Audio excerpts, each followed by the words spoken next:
Hello everyone, Razorblade Mango here, and today I wanted to talk about a game that came out earlier this year, but I didn't get around to playing until very recently, and I actually went as far as to 100% complete it, and that game would be Dredge. So this is the debut game from a studio called Black Salt Games, and they're founded out of New Zealand, published by Team 17.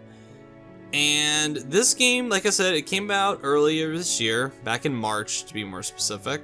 Every so often, a game will come out of nowhere for me that reminds me why I love video games to begin with, why I am passionate about the art form, because I fell in love with Dredge. Dredge is that game that inspires so much. It sparked such passion and excitement in me that games rarely give me anymore. And not only that, this is one of the most impressive debuts I've ever played from a new studio. And I really could not believe that most of the core team, I think almost all of the core team on this game, had never made a game before this.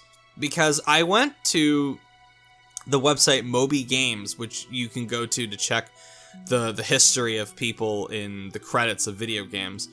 I went on there to research the developers listed in the credits because I was certain that the core team at Black Salt Games had worked on other games before. This game was just too good.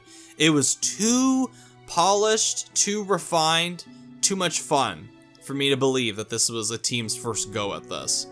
And like I said, I was shocked when I discovered that Dredge really was the first title from this core team. And I rarely use this adjective, but I think Dredge is genius in a few ways. I think the very concept of Dredge is so brilliant that I'm surprised no one had made a video game out of it until now. Because what Dredge is, it's a fishing game inspired by Lovecraftian horror. And since the sea and Lovecraft kind of go hand in hand, this idea just makes so much sense to me. I also think it's genius because of what it accomplishes. You know, so many games get bogged down by trying to focus on too many gameplay mechanics and concepts, but Dredge keeps it lean and simple. I've talked in the past about how I think certain games are masterclasses in specific areas. For example, I think Death Stranding is a masterclass in feeding the player constant micro rewards and pleasures. Stray is a masterclass in small but intimate world building. I think Dredge is a masterclass in creating a simple but extremely satisfying gameplay loop. So, on the surface, Dredge's mechanics sound completely antithetical to what I would enjoy from a video game. However, all the mechanics like fishing, dredging for resources, organizing your cargo space, and upgrading your ship complement each other flawlessly. The mini games for things like fishing and dredging are simple but fun, and catching fish requires planning because you need to organize your cargo to fit what you catch. And the way cargo organization is designed in this game is very similar to the Tetris style organization that you can find in Resident Evil 4.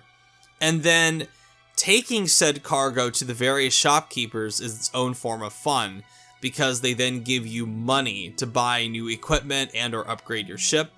And the process just repeats over the course of, I spent about 25 hours with this game, going for the platinum, which I got, and I never once grew tired of this gameplay loop. And through a combination of small visual and audio pleasures that lend Dredge a lot of personality, the snappiness of the minigames, and the satisfaction of turning in loads of fish for money, the game creates this 5 to 10 minute gameplay loop that never stops being fun and addicting. Like I was taken aback by how deeply Dredge sunk its claws into me.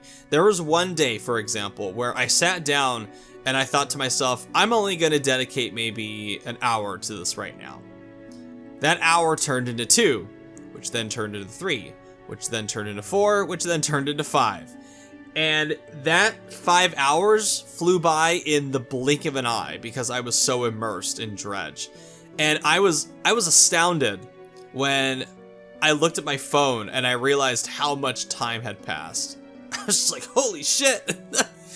But you know, if that's all there was to Dredge, it would still be a really enjoyable game. What pushes Dredge into greatness territory for me is that infusion of Lovecraftian horror, and how that influence makes the gameplay loop even better. For starters, almost every type of sea creature you can collect has its own abnormal variants that you need to collect to complete the in-game encyclopedia.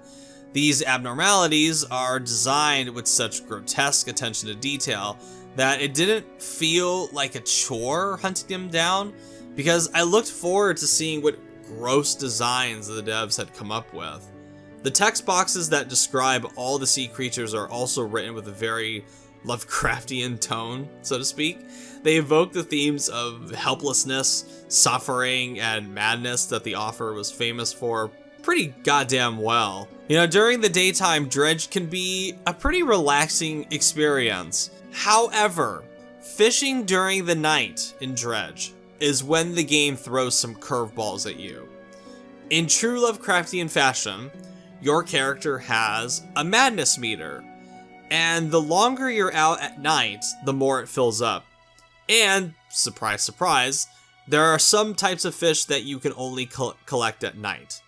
So, if your meter goes up, you encounter obstacles like whispering voices that spike the meter even higher, flocks of birds that can steal your cargo, infections that dramatically reduce the value of your fish, and even giant sea monsters that can severely damage your ship.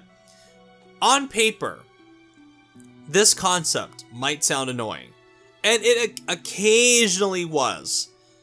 However, I love the inclusion of the nighttime dangers because it gave me more motivation to go out there and hunt for the resources to upgrade my ship.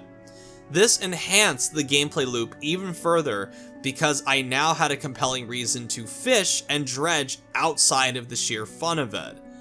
And finally, getting enough resources and cash to upgrade my ship or research and buy a new piece of equipment I wanted felt satisfying every time.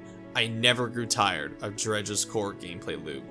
That is what makes Dredge so special to me. In an era where so many games and gamers still foolishly believe hyper-detailed graphics make a game great, Dredge is a firm reminder that a compelling gameplay loop is the real MVP of most great games. I would gladly take something like Dredge over the vast majority of modern AAA games out there. This is a lean, addicting, and fun as hell game, and I highly recommend it to anyone out there. And aside from one other game, this is far and away the best game I've played so far this year. I give a round of applause to Black Salt Games. I think what they have done here is incredible, and I can't wait to see what they do next.